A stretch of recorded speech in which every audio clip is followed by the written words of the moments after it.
Finkatutako kultura ekitaldiak dira Bizkaiko ondarearen Europako jardunaldiak 25. edizioa izango dago aurten, eta bertan protagonismo berezia izango dau arkitektura ondareak. Aurten Bizkaiko beste edozein edizioetan baino antolatzaile gehiagok hartuko dabe parte eta inoiz baino jarduera gehiago eskainiko dira.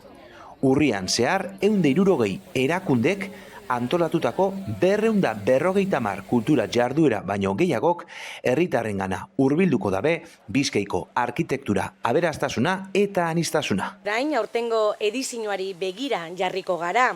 Ondare arkitektonikoa da ardatz oraingoan. 25 urte ez dira edonola betetan eta horregatik aurtengo eskaintza inoz baino zabalagoa izango da. Aurten, Bizkaiko beste edozein edizioetan baino antolatzaile gehiagok parte hartuko dabe eta inoz baino jarduera gehiago eskainiko dira.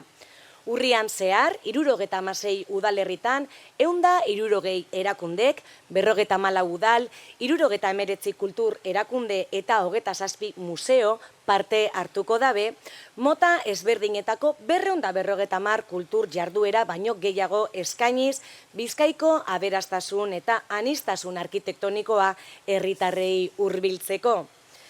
Jardunaldien 25 urteak betetzen direnean, Bizkaiko eraikin garrantzitsuak danak, Bizkaiko Foru Jauregiak, 125. urtegurrena ospatzen dau. Bilboko eraikin emblematikoenetarikoa esango genduke, eta Bizkaiko ondarearen ikurra. Eta ez dago efemeridade bikotzau ospatzeko modu hobeagorik 2025ko ondarearen Europako jardunaldiekaz bat egitea baino.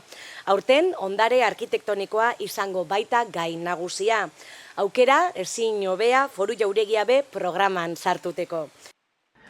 Alde batetik arkitektura garaikidea nabarmenduko da eta bestalde historia ondareari ikuspegi barritu batetik helduko jako eraikin emblematikoetako esku hartzei eta eraikin horietan izandako erabilera aldaketei buruzko bisita eta eztabaidekin. Gainera, edizio honen barritasuna lurralde gonbidatua izango da. Orain honetan Bizkaia Kantabriagaz lotuko da bena.